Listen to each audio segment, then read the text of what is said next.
as you know, when you work the doors, the doorman out there, you get loads of jobs, and you know what she is and he is and she's this and he's that and that one. You get to know everything because you're on the door. And like hairdressers, they know everything, they know what's going on. So anyway, they get loads of jobs off people. So this lad come in, and I knew him.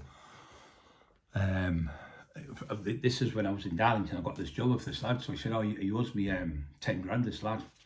So my other mate, Les Over, who's passed away, was the best potential Mr. Universe. Unbelievable physique, like a cartoon, little tiny waist, shoulders out here. He was just a phenomenal lad. His missus worked the corner. Mum and dad had a fruit and veg store. Now there's, I think it's called either Debenhams or no, British Home Stores or Bins, I think it is. It's one of them big shops, I can't remember. I think it's Bins. It's in the town centre. So when you go around the corner from there, up the road from there, there's a fruit and veg shop. Their mum and dad's, Julie they call her. So me and Les used to go over anyway. She knew this bloke who had this cafe. Now this other man was partners with him in the cafe. So the man who was partners with him in the cafe was a bit of a drug addict. He was a gambler. So he said this other man who was the cafe there owed him 10 grand. So I've got to see the man on my own because he gives the number and all the stuff and that. And I've gone down, so I've asked him. I said, oh, I know him, he gets the fruit and veg out of here. Nice man, you know, he's lovely, you know, nice, but his partner's an arsehole. So Les is telling me about him a bit of an I thought, right. So I goes and sees the man, tells him the stuff. I said, he tells me you owe him 20 grand. He says, I owe him 8 grand. Exactly 8 grand, he said. He said, I'll show you. He showed me all these receipts. He took money out the till and they put money in the cafe together. 40 grand, I think it was, per piece. And it was doing really well with this mo. He worked there all the time, this man. He was never, she said, he's always in there working. He does all the cooking, the cleaning, the washing, does all the bills, pays all such. And he'll come in and say, end of the week and get the money and just blow it all in drugs and drink on the weekend. So a bit of an arsehole. So I seen this man, they called him Paul. So I said, what it is, Paul? My name's Brian Cockrell, blah, blah, blah, blah. And he said, all right, mate. He said, I said, he wants me to get 20 grand off you. He said, well, I don't know that, mate. And he's proper genuine bloke. I said, can you do me a favour? You give me your number. I said, I'm just going to touch this fucker. I said, what do you mean? I said, well, CEO's you owe 8 grand. I'm going to take the 8 grand and that your debt's quashed. You don't pay it no more. I'll make sure he doesn't come back to you now. Because he's asking me to come here virtually and tax you and take that fucking. He wanted 20 grand. He was telling me. No, he owe him £8,000. He said, but I haven't got. I said, oh, let me tell you this. I'll take 5 grand up front off him, and then I'll leave it, and then he, you know what I mean, and then you would owe you 3 grand. But I'll make sure he doesn't come back to your cafe. He went, oh, I don't want any trouble, you know. I said, no, I'll guarantee you. I'll guarantee it's sorted. You know, oh, okay then. He said, I'll be glad to get rid of this. I said, trust me. You know, Julie on there, fruit and veg. Yeah, I know. Yeah, well, so he went and seen her. She said to him, listen, Brian Cockrell gives you his word. He'll keep it 100%. That arsehole, he'll never ever come again. Because he's going in with different lads, ordering food and eating it and then not paying for it. And it was just a fucking nightmare for the man. So anyway, so I get the man's number. So I goes back to the other bloke who gave me the fucking job, who was his partner. I said, oh, I've been in there, mate. I've been to see that fucker. And I said, when I phone you up to Paul, who owned the cafe, I'm starting shouting, it's an act. You say, yeah, I'll pay it, I'll pay it, Brian. Don't you own the cafe, I don't know trouble off you, blah, blah, blah. So I'll just say, I was in the other day, to me, Brian Cockrell, you said you're going to pay it, when are you going to pay it? You just say, I'll pay it next week. So anyway, I'm with this fucking arsehole now. I said, right, there he is there in the cafe, right? I've already been in. I'll phone him now so he can prove I've been in. It's hello. And when I phoned him, I said to Paul, he's going to be listening, he's going to be with me, the lad who said you owed him 20 grand. So anyway, I said, right, is that you, Paul? It's Brian Cockrell. I said, you promised you'd pay that money. He said, oh yeah, could I pay it next week, Brian? I said, okay. I said, what time next week? I don't know fucking about. I don't know bullshit. Look, he said, I've asked about you, I don't know trouble. He said, I'll pay the money and that's it. Is that finished? But can I get a receipt off you saying it's paid? Because I told him to say that as well. I said, yeah, you can have a receipt, everything, mate. I said, the money has to be paid, the 20 grand. He said, yeah, no problem, all that stuff's right. So he's fucking buzzing this cunt. So I said, so next week, so I said, okay then, mate, you definitely give me your word, promise me. Because I don't want to be coming in there heavy-handed and shouting and screaming out at you and that. I said, so, but this is all planned with him. So he's like that in the back, fucking rubbing his hands, always getting 20 grand. So I said to him, well, I'll go after you. I want 10 grand, and you'll get 10. Because I said to him, 50-50. But really, this man only owes a mate.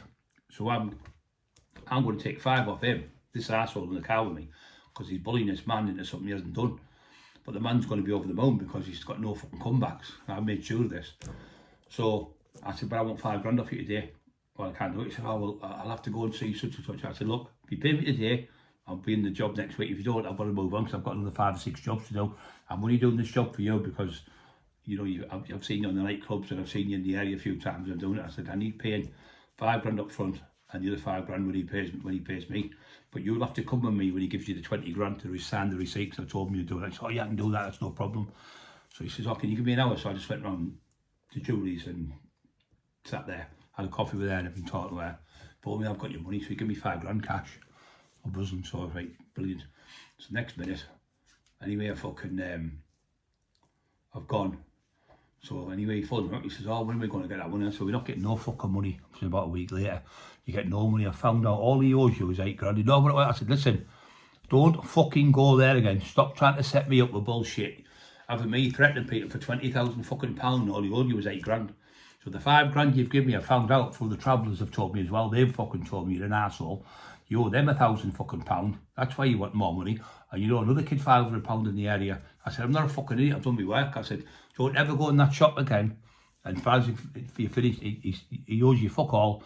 The 5 grand you give me is my wages for the money up front. I've done my job. When I went to go and get the money and speak to the man again, I found out the real truth. So leave him alone and fucking keep away from him. Anyway, I got a couple of travellers up there to have a word with him. Don't be going back around there, they'll fucking do you in. You'll end up getting hurt, you know. So anyway, that man was over. When I went back to see the man, I used to go all the time. He's shut down now, he moved on. But I used to go, he used to give me my meals free. I said, no, and he said, no, you saved me, brilliant.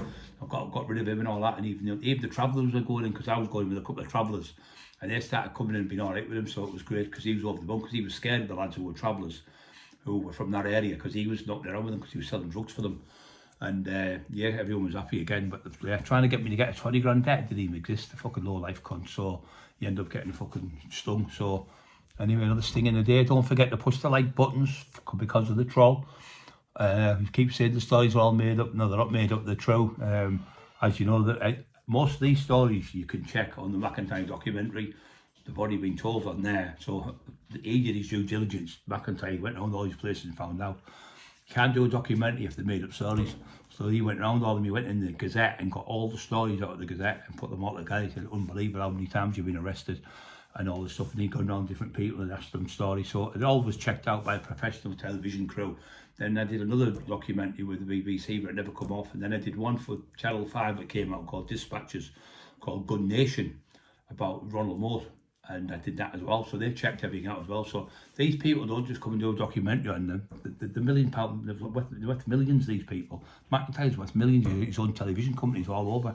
So they don't just go and do something where it could hurt someone. If they say something on one of them documentaries and get it wrong, they can get sued.